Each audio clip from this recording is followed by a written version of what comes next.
Hey, good morning, everyone. I'm Tanya June Moore, and this is the Sedona International Film Festival in our 30th year. A huge shout out, a huge thank you to Northern Arizona Healthcare, Arizona, did I say that? Yes. Arizona Healthcare for being our title sponsor and always supporting the Sedona International Film Festival with your financial support. We really appreciate it. And of course, to all the volunteers and Yavapai College for creating this amazing space for all of us to gather.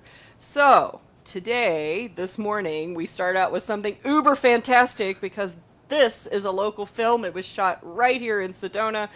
It was also, there's a great scene that's shot right here on stage at SPAC, the Sedona Performing Arts Center, and you'll notice it when you see the movie today at 4 p.m. at SPAC. Get your tickets. I'm sure that there's going to be some space for you. And here we go. Please introduce yourselves and your film. My name is Tess Higgins. I am the co-writer, co-producer, and I acted in this film as well. And I'm Rebecca Walls, and I am the director, co-writer, and co-producer. Excellent.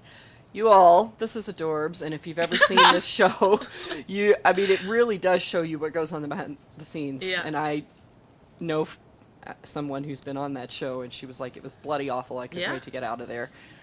She was out in the first episode, so Oh my God. thrilled to be gone. Man, give us a little bit, and then we'll go into the trailer. Like, what is it about? Yeah, so Him is the story of the final five contestants on a reality dating competition show. They're all sequestered in a remote villa in the middle of the desert. It's late at night, and they discover that their suitor has betrayed them, shall we say. And they have to decide what to do about that. I love this. Plus, there's a whole lot of feminine empowerment Yes. here. Thank Yes. you for taking it in that direction. I know we have a trailer. I want to get the audience all caught up, so let's roll the trailer and we'll have a chit chat after.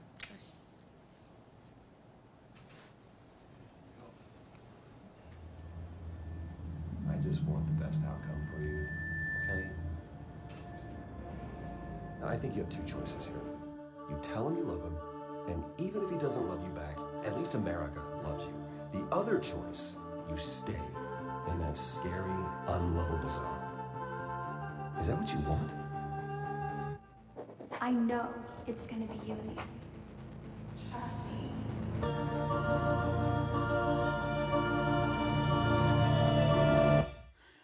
Woof.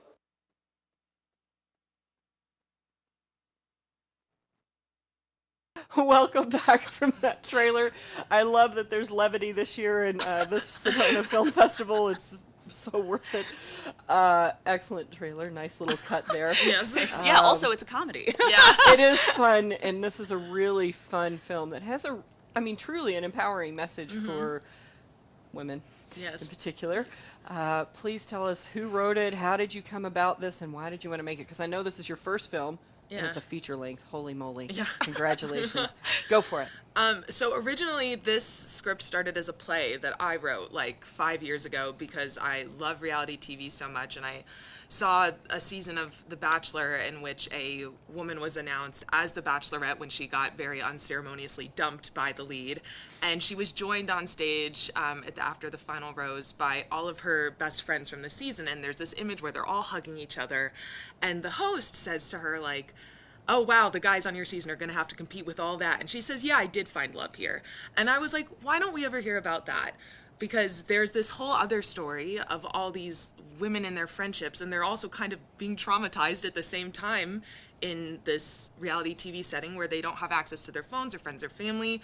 Sometimes they're deprived of sleep, medication, food, and water. They can't talk on the phone or, do anything else but think about the lead.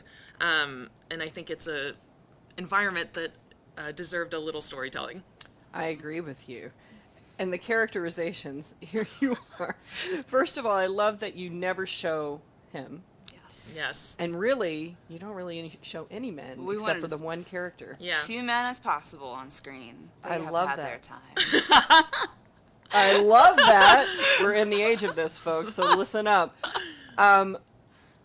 Obviously, was that a very conscious, him behind, whoever the director, this Xavier guy, his name, speaking? Yeah. Was it supposed to feel that awkward? Yeah, and this is what perfect example of the origins as a play, right? Because what a theatrical device that is. And both Tess and I have strong backgrounds in theater, and have recently been making this pivot into film in different ways. Tess primarily acting, myself directing, and now writing and making this together. But yeah, that was Tess's idea from the start, that we would never see that voice, right? Yeah. And in a Yes. theater, it would be like the girl's in a spotlight, and you hear like the voice through the loudspeakers, and that just translated so well to Yeah. the cinematic universe. And those are my favorite scenes in the whole Agreed. thing. Yeah. Agreed. Because when you watch reality TV, you see them have those confessional interviews, but you never hear what they're being asked or why they're being led to believe certain things about themselves or how they're being manipulated to fit a narrative. And we wanted to show that side of it. Well, and there's also that whole contract manipulation that they really go after these. I mean, they go after you in the gut, like, Yeah. you want it? How bad do you want it? Right. You Yeah. know? One of the things I always like to say is that, so you know how in The Handmaid's Tale, Margaret Atwood has said that there's not a single thing that happened in her universe that she created that didn't happen in real life in some oppressive dictatorship somewhere in the world. That is also true of this movie, and that there's nothing that is done to these women that is not done to actual people, women and men, Yeah. on reality TV. Yeah. And you played some stereotypes very well. But what I loved about you playing the stereotypes is that your characters fit the actors that you chose. So were these auditions held? Are these friends of yours? Some of each. Yeah, yeah. Out of like the 5 main women, including myself, the 4 of us, we already kind of knew each other, and we wrote those with those people in mind. And then the actress who plays Adrian, the youngest one, was someone that we had to have audition because we just didn't know someone who would fit that She role. was And my- she's fabulous. No offense, she was my favorite because Yeah, she she's was great. that young, nerdy, like I'm Yeah. doing my own thing. And then you find out Yeah. her truth and how manipulated she was to share that truth. Yeah. It really kind of broke my heart. I was like, I think it's girl." the saddest one, yeah. I do too. Yeah. I do too. And there was a lot of reality in that. So this whole burlesque thing that your character goes through. First of all, thank you. I actually have a friend of a friend who won like that burlesque championship. yeah? You know, and she said it ruined her life. Oh my God. Do you know anything about burlesque? I love that you call her a lingerieist, which is, where did all that Well, come so from? oftentimes like on shows like The Bachelor, or when they list what your job is, the show comes up with that title for you. Like Shayna would describe herself as a business owner. She owns a lingerie store. She was a former burlesque dancer. But the show was like, we're going to name you something goofy because that's what we want people to see you as. Like, for example, there was someone, I think, a few seasons back where he was a twin, and they just wrote your job as twin. Yeah. You know, even though he was like an accountant, because the show wanted to make him look silly. And so Shayna is the one they probably want to make look silly. Right. Because she's a little boisterous. Yeah. So, but I didn't know a lot about burlesque at the time, but I knew I wanted her to like be from Vegas and have that background. And then I met someone who does do burlesque, and I thought it would be just a fun backstory for her. So. And it is a fun backstory. And did you create all the backstories together, or did the actors come in and say, "Look, I understand this character. I already know what their backstory is. Can I use this?" It was largely, they were all of the kernels of them were Tessa's ideas, and then we developed them together and, largely based them on these actors that we knew we wanted to pursue for the roles, like Kira Omans, for example, who plays Jenna.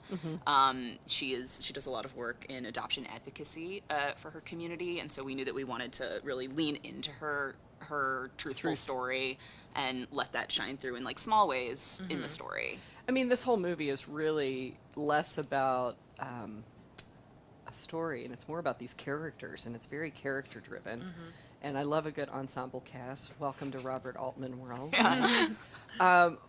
Really, you directing this, what was the line? Because, once it gets into editing, it's kind of like, if you're not hanging out over their shoulder, did the story get told? What was your line that you wanted to create there?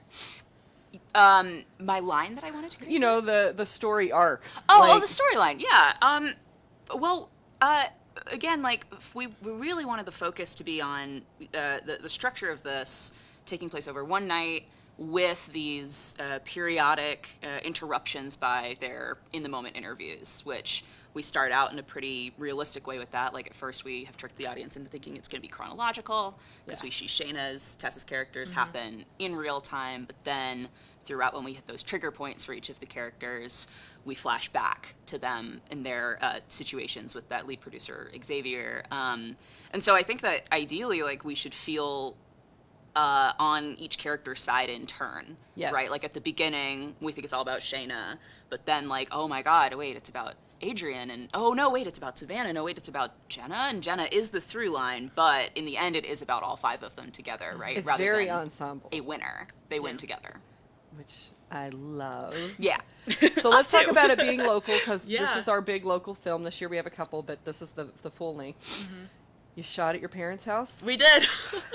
and here it's back, which Yes. I love. Was that their pool? No, so that we had this amazing donor family, the McCaffreys, who live on this hill, and we threw like a fundraising event in 2022 when we were trying to get people to help us out and donate housing for our actors and things like that. And they were like, we're gonna be gone, but do you want to use our house for anything that's exterior?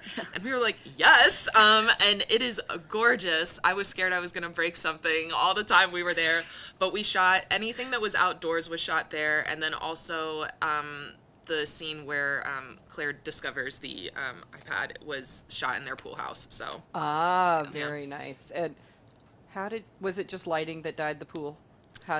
What was... Yeah, so I it's literally went, oh my god. good. Yay. Whose house is this? Yay. Yeah. Whew.